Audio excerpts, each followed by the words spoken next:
Bonjour à tous, alors on se retrouve aujourd'hui pour une vidéo un petit peu spéciale, en fait la première d'une petite série, puisqu'en fait il s'agit d'une vidéo que je n'ai pas faite, mais qui a été réalisée par un élève de BTS pilotage de procédés. Alors c'est un travail qui a été initié par le professeur de mathématiques de première année qui souhaite garder l'anonymat. Alors les élèves ont travaillé ici sur une thématique relativement large qui consistait à faire un lien entre les mathématiques et le monde qui les entourait au travers de la technologie ou des sciences. Alors le fait de diffuser ces vidéos sur cette chaîne a essentiellement deux vocations. La première, eh bien, c'est de valoriser le travail que les élèves ont fait au travers de sa diffusion large auprès d'un public qui est potentiellement intéressé par ce type de présentation. Et la deuxième, c'est également de permettre aux futurs potentiels élèves de la formation de voir un petit peu le type de travail qui est réalisé, notamment dans la partie mathématique. Donc je vous propose de passer sans attendre à la première présentation qui est celle de Monsieur Fofana. Et si le format vous intéresse, eh bien pensez à vous abonner à la chaîne pour ne pas manquer les prochaines sorties.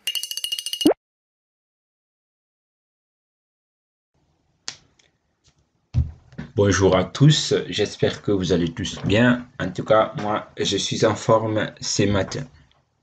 Alors, pour passer ce sérieux, je suis devant vous pour vous présenter mon projet sur la relation qui existe entre les maths et le monde extérieur. Pour ce faire, moi, j'ai choisi la relation qui existe entre les maths et la cinématique, c'est-à-dire la physique, parce que la cinématique est une partie de la physique. Alors, dans cet exposé, je vais démontrer, ou plutôt vous montrer, que la physique entretient des relations très étroites avec les mathématiques. Alors, pour ce faire, je vous ai fait un petit sommaire pour voir où nous partons sur cet exposé. Au début, on va parler de la cinématique, la définition de la cinématique. Pourquoi la cinématique? Et après, on va parler de la relation qui existe entre la distance, la vitesse et puis l'accélération. En troisième position, on va essayer ici de faire ou d'établir une relation entre les maths et la cinématique pour finir par une conclusion. Alors, ensuite, on va passer au sérieux, on va parler de la cinématique. En physique, bien sûr, la cinématique est l'étude de tous les mouvements possibles en introduisant bien sûr la notion du temps. Donc, vous voyez notre objet ici, on peut l'étudier vers le haut, la position vers le bas, avant, arrière, gauche, droite. Donc, on peut l'étudier de tous les mouvements possibles en introduisant juste la notion du temps. On peut avoir soit la vitesse, la position de l'objet ou l'accélération de l'objet que nous voulons étudier. Donc, la cinématique ici va en gros nous permettre de mettre en relation la distance, l'accélération et puis la vitesse d'un objet par rapport à un temps donné.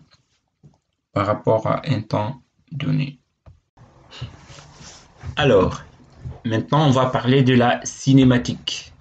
En physique, bien sûr, la cinématique est une partie de la physique qui étudie tous les mouvements possibles des corps, des objets, en introduisant, bien sûr, la notion du temps.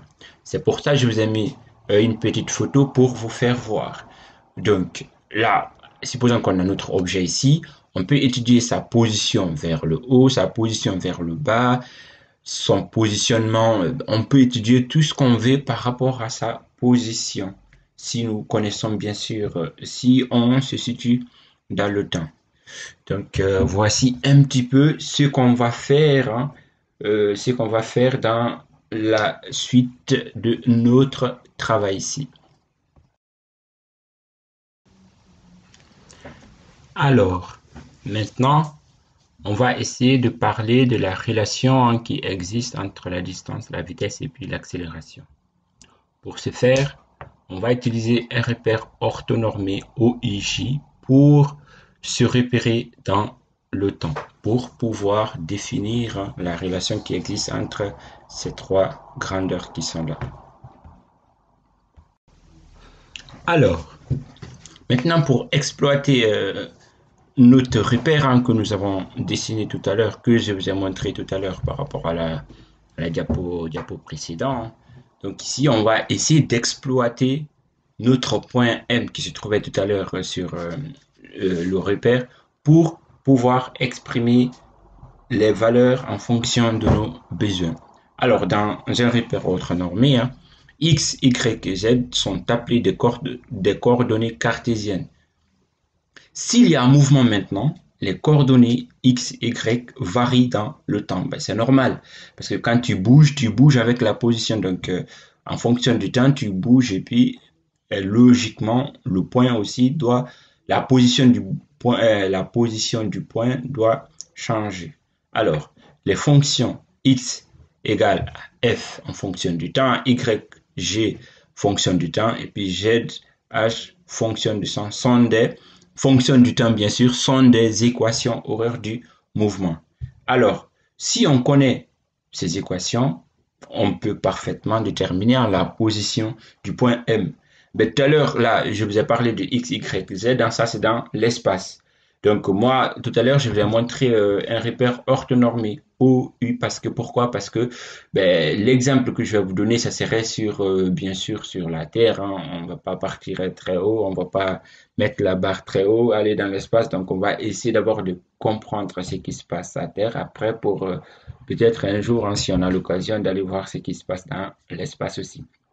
Alors, je vous ai pris un exemple. Sur, si on a un mouvement, si on a un point qui se situe dans le repère, sa position OM, c'est-à-dire la distance, c'est définie par rapport à nt carré plus nt plus n, où n, ce sont des nombres réels. N peut prendre toutes les valeurs de R, sauf, disons, 0. Et si tu fais 0, tu auras OM sera égal à N, tu vois. Donc, pour mieux vous faire comprendre ici, on va considérer que N est différent des 0.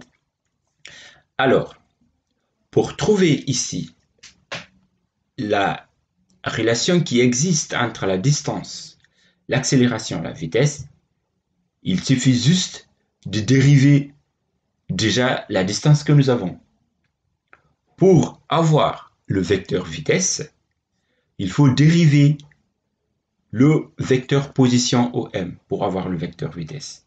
Pour avoir l'accélération, il faut dériver le vecteur vitesse pour avoir l'accélération. Donc, autrement dit, pour avoir l'accélération, il faut dériver 2 fois la distance. Si tu ne peux pas dériver 2 fois la distance, si tu as le vecteur vitesse, tu peux le dériver pour avoir ton accélération. Alors, je vous ai pris un exemple. Soit on a une position OM égale à 4t carré plus dt plus 3. Ici, pour avoir notre vecteur vitesse, on a dit qu'il faut dériver le vecteur OM. Donc, dériver le vecteur position revient à dériver 4t plus 4t carré plus dt plus 3 dérivé. Si on dérive ça, on utilise les outils qu'on a vus avec notre professeur de maths. Pour dériver 4t carré, on dérive t carré parce que 4 est une constante. Donc là, on aura dérivé de t carré. T, ça descend. L'exposant, la puissance descend. Et puis, on diminue la puissance de 1. C'est ça qu'on va faire. Donc, on aura 8t dérivé de 4t va nous donner 8t. Et puis, en plus, on aura plus dt. Dérivé de dt, ça va nous donner 2. Pourquoi? C'est la règle de la dérivée. Dériver une puissance, il suffit de faire descendre la puissance et puis diminuer la puissance de 1. Ici, dans notre cas, si on diminue la puissance de 1, on aura 1 moins 1, ça fait 0. Un nombre exposant 0, ça nous donne l'unité, ça nous donne n. C'est là ce qui va nous donner 2.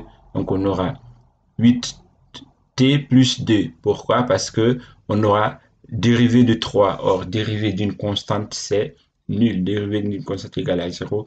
Alors, notre vecteur vitesse est 8t plus d. Maintenant, on a notre vecteur vitesse. Pour avoir notre vecteur accélération, l'accélération, il suffit de dériver encore le vecteur vitesse. Dériver le vecteur vitesse dans notre cas ici revient à dériver 8t plus d. Alors, le vecteur accélération ici, si on le dérive, on aura 8t plus d le tout dérivé. Donc, on a dit dérivé d'une constante, c'est 0. Et puis dérivé de 8t, ça va nous mener à 8 parce que t, on aura t exposant moins 1. Donc t1 moins 1, ça fait t exposant 0. t exposant 0, c'est 1. Donc on aura 8. Donc alors, vous remarquez qu'ici, la relation qui existe entre c'est la dérivée ici qui nous permet d'avoir une relation entre bien sûr la distance, la vitesse et puis l'accélération. Ici, les physiciens, ce qu'ils ont fait, ils ont juste mis les vecteurs au lieu de mettre des valeurs. Donc, pour avoir l'accélération ici, il suffit juste de calculer la norme. Donc, voilà. Donc, on ne va pas trop rentrer dans le détail, hein. Ici, ce que j'ai voulu vous faire comprendre, c'est que c'est la dérivée qui met en relation la distance, le vecteur vitesse et puis l'accélération.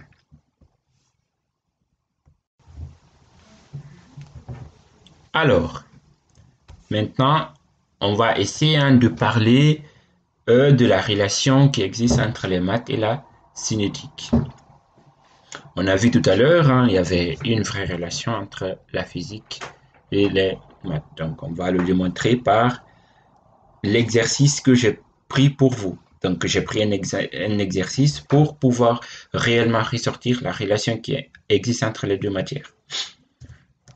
Alors, pour ce faire, l'exercice suivant, on a un chauffeur d'un camion roulant à 120 km/h aperçoit soudainement un obstacle à 50 mètres devant lui. Le temps de réflexe du chauffeur est de 0,7 secondes et la décélération maximale est de 8 mètres par seconde carré.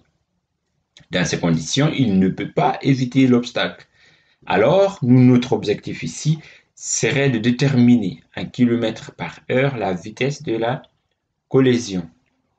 Alors, pour ce faire, d'abord, on va essayer de traduire notre exercice qui est là en données mathématiques. On va le traduire en équation mathématique comme notre prof nous a bien montré. Alors, on va essayer d'abord de prendre toutes les données que nous avons. On a ici les 120 km/h, c'est une vitesse. Donc, on va la noter. On a une vitesse de V0, donc on a une vitesse V0 égale à 120 km/h. Alors, il aperçoit soudainement un obstacle à 50 mètres. Alors, celui-là aussi, c'est une distance. Donc, la distance entre le conducteur et l'objet fait 50 mètres. Le temps de réflexe est de 0,7 secondes. Donc là, on a un temps qui est égal à un temps de réflexe de 0,7 secondes. Et la décélération maximale. Donc là, nous rentrons maintenant dans un mouvement uniformément retardé parce qu'on nous parle de la décélération. Donc, on a notre accélération qui est négative ici parce que le chauffeur décélère. Alors, il freine. En un mot, il freine. Alors là, notre A serait égal à moins 8 mètres par seconde carré. Donc, par rapport à ces données, on peut déterminer la vitesse de collision.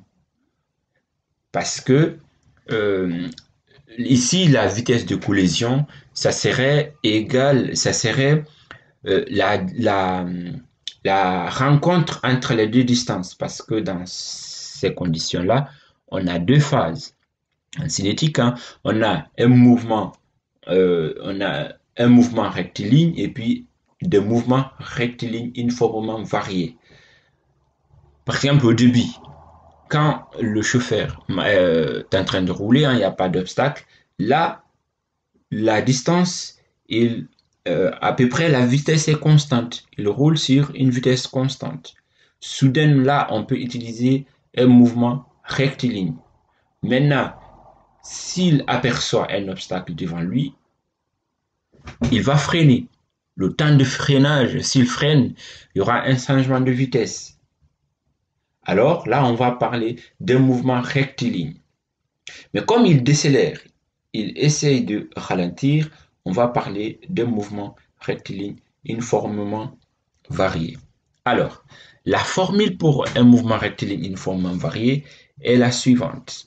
X, toujours en fonction du t, égale à la position initiale, cela veut dire x0, plus v0t, la vitesse initiale fois le temps toujours, plus l'accélération fois le temps au carré divisé par t. Ça, c'est la relation, c'est la relation des mouvements rectilignes uniformément variés.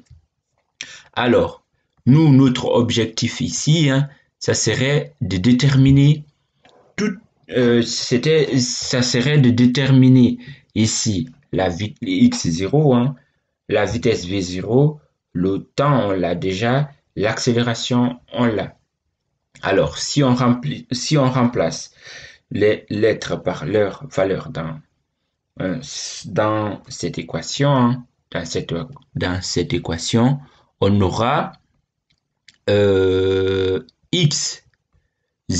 notre x0, c'est la distance, c'est la distance c'est le mouvement, c'est la distance qui est parcourue quand il faisait un mouvement rectiligne uniforme. Or, pour un mouvement rectiligne uniforme, x égale la position, c'est la vitesse fois le temps. Or, on a une vitesse qui est là de 120 km par heure. Comme notre temps, on a un temps de 7 secondes, donc on va essayer de convertir ces 120 km par heure en mètres par seconde. Pour ce faire, il suffit de multiplier par 1000 et diviser par 3600 parce qu'un kilomètre ça fait 1000 mètres et puis une heure donne 3600 secondes. Donc si on fait ce calcul, on trouvera une vitesse, une distance, on trouvera une vitesse de 3,3 mètres par seconde. Si on l'applique pour trouver notre x0 ici, ça serait les 33,3 fois notre temps initial, 0,7 pour nous donner une distance initiale de 23,3 mètres. C'est une distance, donc la distance est exprimée en mètres. Alors, on a notre première donnée ici qui est x0. On connaît x0, on connaît v0, c'était donné, on l'a juste converti. Alors là, A, on connaît A. Donc, notre A ici, c'est 8 mètres par seconde carré. Mais comme c'est une décélération, on a dit tout à l'heure, il faut que nous prenions moins 8 mètres par seconde carré.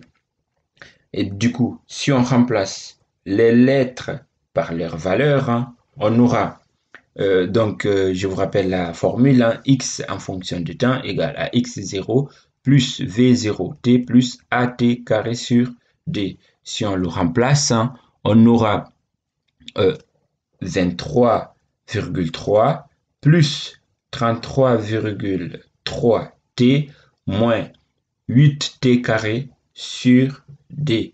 Donc là, on a notre première équation qui est là. Or, qu'est-ce qu'ils nous ont dit? Ils ont dit qu'il aperçoit soudainement un obstacle à 50 mètres. Cela veut dire que l'obstacle se trouve à 50 mètres de lui. Donc, pour qu'il y ait collision, il faut forcément arriver à cet endroit. Donc, il va falloir que la distance que nous avons calculée, la distance uniformément variée que nous avons calculée tout à l'heure, soit égale aux 50 mètres qui sont là pour ici avoir la collision. Donc, si on fait x, la distance égale à la distance, hein, on aura 50 serait égal à 23,3 plus 33,3 moins 8t carré sur d. Si on fait les simplifications, on va obtenir 4t carré moins 33,3t plus 26,7 qui est égal à 0. Donc là, on voit quelque chose qui nous rappelle tous ici des souvenirs. C'est qui est une équation du second degré. Pour résoudre cette équation, il nous faut le discriminant delta. Alors, on a dit que delta, c'est b carré moins 4ac. Ici, notre b, c'est moins 33,3. Notre a, c'est 4. Et puis notre c, c'est 26,7. Ce qui va nous donner, notre delta serait égal à 33,3 au carré, moins 4 fois 4 fois 26,7, ce qui va nous donner une valeur de 681,69. Donc, pour le trouver, hein, on fait pareil. C'est juste ici les valeurs qui changent. Hein. C'est juste les lettres qui changent. Pour nous, on avait x1 pour trouver des solutions. Il fallait faire x1 égale à moins b moins racine carrée de delta sur dA et puis xd moins b plus racine carrée de delta. Ici, c'est pareil, c'est juste les lettres qui changent. Au lieu d'avoir x, on va avoir un t1 égal à 33,3 moins racine carrée de delta sur 8. On aura une valeur de 0,9 secondes. Et un td serait égal à la 33,3 plus racine carrée de 681,69 divisé par 8, ce qui va nous donner une valeur de 7,4 secondes. C'est un temps, c'est pour ça qu'on le laisse en secondes.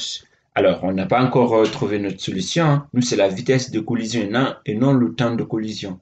Alors, pour trouver la vitesse de collision, je vous ai dit ici tout à l'heure, pour trouver la vitesse, il faut dériver la distance. Il faut dériver la distance. Et or, on a défini tout à l'heure notre distance comme étant x0 plus v0t plus at carré sur d. Si on dérive cette équation-là, x0, c'est une constante, donc c'est égal à 0.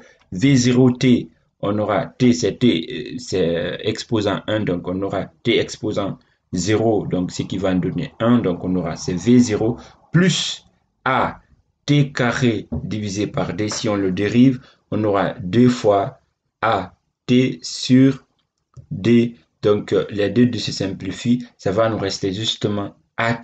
Alors, notre vitesse ici au temps de collision serait égale à v0 plus at. Ça tombe bien, on a l'autre v0 qui est là. Hein.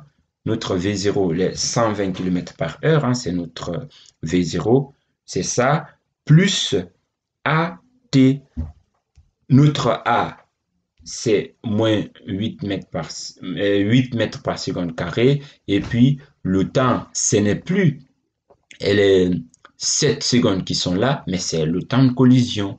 Le temps qu'on a calculé pour qu'il y ait collision. Donc, c'est ce temps-là que nous allons prendre, c'est-à-dire les 0,9 secondes.